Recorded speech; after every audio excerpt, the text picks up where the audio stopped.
Welcome back. This is part 2 of my hike to go and see some cave drawings in my village. If you haven't seen part 1, please make sure you have a look at it. I am going to put a link to it in the description box and also somewhere up here in this video. We are almost 2 hours into our hike, and as you can see, it's getting a bit dense, and there's actually no clear path or anything, but then our chaperones know where to take us, where to go, so I'm sure we're not going to get lost, but it's getting quite exciting and hopefully we'll be there soon. Right, I need someone to guess what this is. Make sure you put your answer in the comments section. We finally arrived. There's actually more paintings in other parts of this part, but then we're just going to see what's closer to where we're going, because we're actually still going to go to Macingwane mountain. So most of these paintings were actually drawn by the San or the Bushmen. So they would live like 3 or 4 families would live together in a cave, and they would feed on different types of animals and also use the animal skin to make clothing. Eventually, the San people were dispersed by the Bantu agriculturalists from the north, and later their descendants were almost driven to extinction by colonialists. And today the San community lives in the Kalahari in Botswana and Namibia. As you can see, most of these paintings are actually red in color. So the San people made paint by mixing plant extracts with eggshells and even sometimes blood. But then most of the red pigment was actually created by mixing finely ground clay with iron oxides, ochre, a form of iron ore.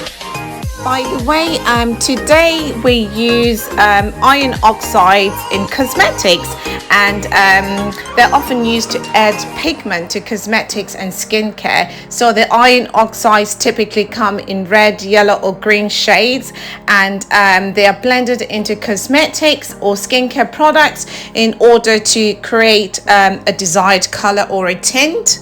They also have an added benefit in that they offer excellent protection against visible light, like UV light. So, visible light can be damaging to the skin. In fact, a study found that sunscreen formulas containing iron oxides are more effective at preventing skin-induced pigmentation, especially in black skin.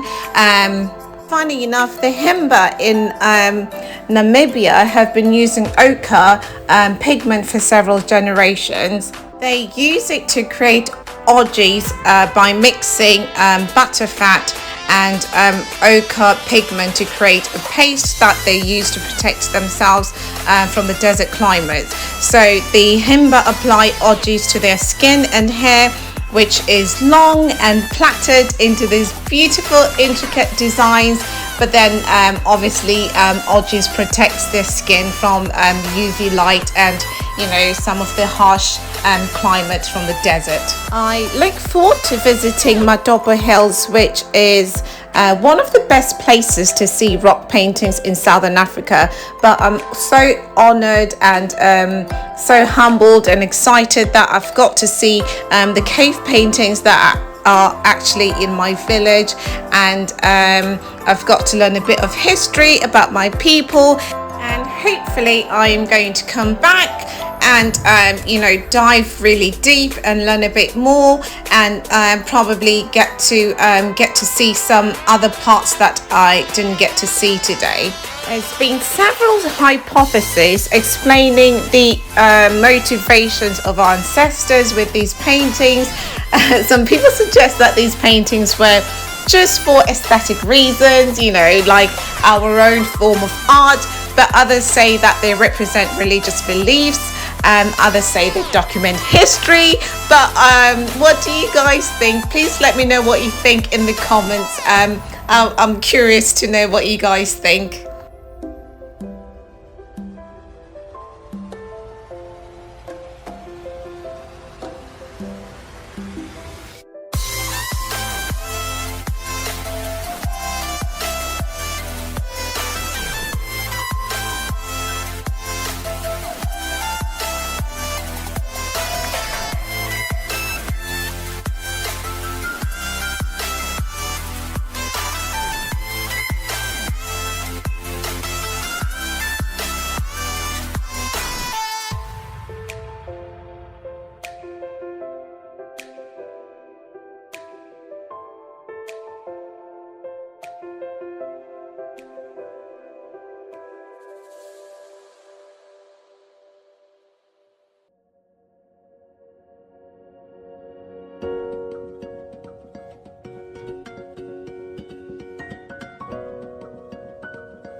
So now we're heading over to Macingwane Mountain, and I'm enjoying being around nature and learning about the uses of various plants along the way.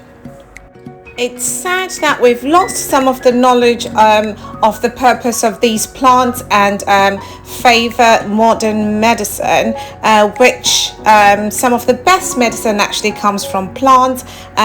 You know, ancient civilizations actually created concoctions out of seeds, you know, herbs and leaves, even fruit and bark to treat various ailments. There's even an ancient Egyptian scroll that's dated to about 1500 BC. It's called the Ebers Papyrus, with records of various plant medicines that they used to use in the day. It actually recommends heating herbs for asthma, using mint and sandalwood for healthy digestion, using juniper for chest pains.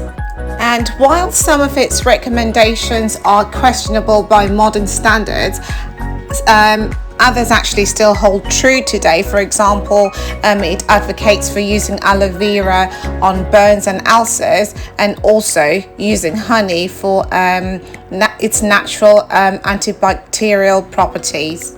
And other well-known drugs made from plants include aspirin, which is used as a pain relief. It actually comes from willow bark, and cocaine, which is used as an anesthesia.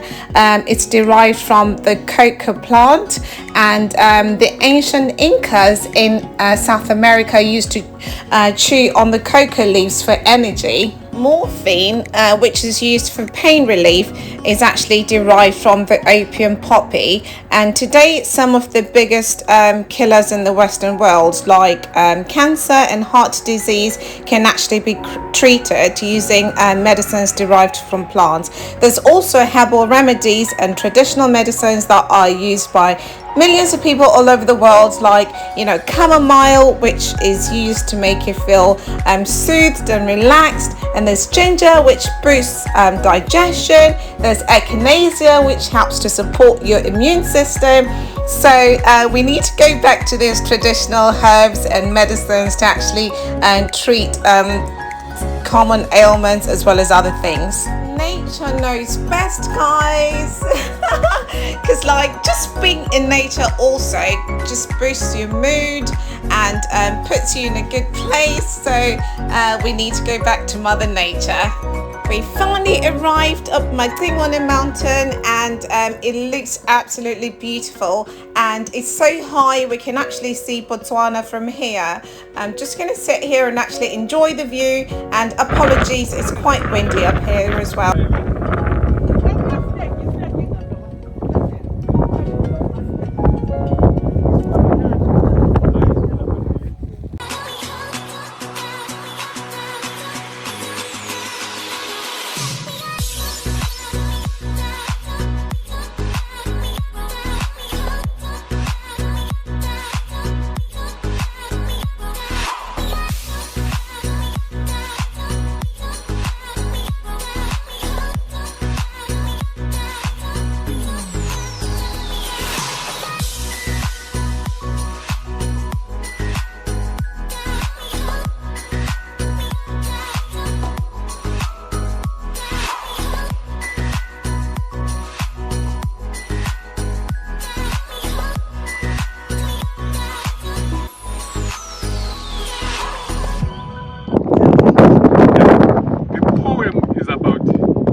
much for watching. I hope you enjoyed this video. Please give it a thumbs up and make sure that you subscribe and turn on those bell notifications. Comment and let me know what you think.